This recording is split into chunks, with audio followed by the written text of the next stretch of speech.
à tous pour ce troisième rendez-vous de Comme on évolue, une série de rencontres en ligne proposées par le Club de la Com avec des professionnels de la communication et du marketing en Occitanie. L'objectif est d'entendre un témoignage métier pour comprendre ce qui change concrètement dans les pratiques de nos métiers depuis plusieurs semaines et poser des hypothèses sur ce qui changera, pourquoi pas, durablement. Merci à tous de couper vos vidéos pour libérer de la bande et de garder vos micros coupés. Vous pourrez ainsi poser vos questions via le chat. Et bien sûr, n'hésitez pas à poster avec le hashtag Comme on évolue sur les réseaux sociaux. Cette interview est enregistrée et la captation audio-vidéo sera rediffusée sur le site internet du club. Vous pouvez d'ailleurs y retrouver les 2 premiers entretiens d'Hélène Vallot et de Daniel Luciani, nos invités des semaines précédentes. On se retrouve aujourd'hui avec plaisir avec Natalia Velikanova, designer graphique et cofondatrice d'une start-up qui s'appelle Gate22. Qu'est-ce que le confinement a changé pour toi, Natalia, dans ta pratique métier, dans ton quotidien? Alors, dans notre pratique de métier, ça n'a pas changé grand-chose parce que de toute façon, je communiquais pas mal avec mes clients par des moyens digitaux ou téléphone aussi. Donc, ça change pas grand-chose. Je préfère toujours rencontrer les gens en personne au moins une fois, comme au démarrage du projet. Mais après, la plupart du temps, voilà, on reste à distance et ça marche très bien comme ça. Donc, en ce sens-là, ça n'a pas trop changé. Après, c'est clair que l'activité a été impactée par le Covid, dans le sens qu'il y a une baisse, forcément, comme chez tout le monde, et selon les stratégies de 30% en moyenne. Donc voilà, on a des chiffres maintenant. Voilà, mon lieu de travail n'a pas bougé. Je vais toujours au travail en vélo d'appartement, c'est à côté, c'est bien. Moi, j'ai de la chance peut-être de travailler pour des secteurs très différents d'activité, allant de torréfacteurs aux startups en biotech. C'est vraiment très, très varié et donc du coup, c'est peut-être ça qui me sauve un peu. Parce qu'il y a des secteurs clairement beaucoup plus touchés que d'autres. Il y a des secteurs qui sont arrêtés net et d'autres qui continuent à fonctionner, voire à fonctionner très bien. Donc, c'est peut-être là la clé, un peu varier les domaines des activités pour lesquelles on travaille.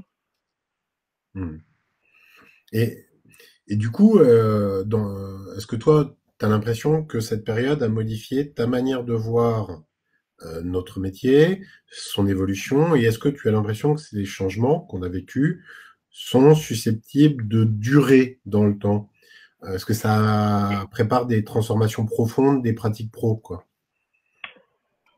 Clairement, et alors là, ça dépasse le design graphique de très très très loin, je dirais. Moi, je vais parler de monde que je connais, que je côtoie. Donc, si on fait un zoom sur l'événementiel et son avenir et sur la culture et son avenir, là, c'est clair que deux mondes vont être profondément basculés. La transformation a déjà commencé. Il y a plusieurs événements, même très très gros événements mondiaux qui deviennent digital, voire virtuels. Et moi, je pense que le futur un peu de notre communication, mais en sens communication entre humains, pas forcément comme, elle est déjà devenue digitale, c'est le seul moyen de se connecter, mais elle va peut-être aussi devenir beaucoup plus virtuelle parce que la réalité virtuelle propose pas mal de solutions qui sont intéressantes aussi et qui, c'est un peu autre monde que digital. Et la différence entre les deux, moi je dirais que c'est le niveau de concentration. Quand on est devant un ordinateur, un écran, on reste toujours perturbé parce qu'on est toujours dans notre monde avec toutes ces perturbations classiques. On est devant l'écran qui a 1 milliard de boutons et qui nous appelle tous à cliquer dessus et à faire autre chose. Autant quand on est dans la réalité virtuelle, l'attention est à 100% captée parce que notre monde est remplacé par un autre. Du coup, on est beaucoup plus focus, je trouve. Et il y a les problèmes de concentration sont gérés beaucoup mieux. Il y a de plus en plus courageux qui se lancent dans les aventures digitales, voire virtuelles. Donc, ça pour moi, la lumière sera plus là. Et va savoir, peut-être d'ici quelques temps, on nous fera des petits pubs pour la réalité virtuelle. Enfin, de mon côté, ça changera pas grand-chose parce que ça consiste à créer une image, qu'elle soit imprimée, projetée sur un écran ou flottée quelque part dans l'espace. Ça, je caricature, mais c'est un peu... non, moi je pense que design graphique restera. C'est un métier d'embellissement, des communications autres que verbales, et ce langage-là, il va pas disparaître. Il va peut-être prendre plus d'autres formes. Il va exister sur d'autres supports, ça c'est sûr. Mais le métier en soi, il disparaîtra pas. Par contre, les professionnels qui le constituent, alors là, est-ce que tout le monde va survivre? Là, j'ai pas le boule de cristal et je ne prononcerai pas. Ouais.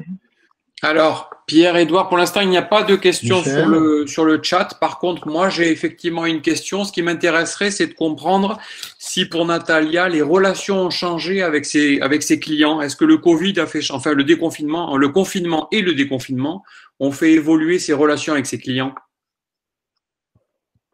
Alors, moi c'est une expérience purement personnelle. Moi, je pense que avec ceux qui continuent de toute façon à faire quelque chose, ça nous a rapprochés, mais c'est très humain en fait, parce qu'on vit tous la même chose, parce que voilà, je prends des nouvelles, et ils prennent des nouvelles aussi, et en fait, le côté humain est devenu un peu plus, je sais pas, fort, parce que tout le monde se comprend en ces moments.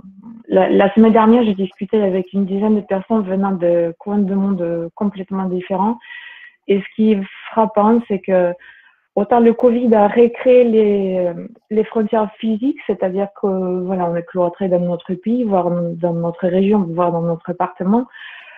Et en physique, on peut pas aller très loin.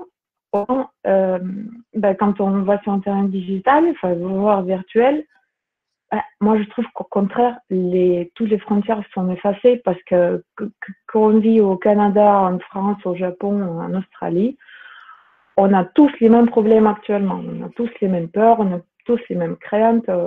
L'avenir est incertain absolument pour tout le monde, et je trouve que ça, je sens beaucoup plus cette appartenance en tant que terrien que maintenant qu'en tant qu'européenne, peu importe. Il y a vraiment cette unité mondiale qui s'est créée, et moi je trouve ça fantastique, et je trouve que cette proximité entre les gens, peu importe leurs origines, peu importe leur classe sociale, peu importe tout, en fait, le fait qu'on a des mêmes problèmes, des mêmes craintes, tout ça, ça rapproche énormément, et en ça, c'est le mal pour un bien.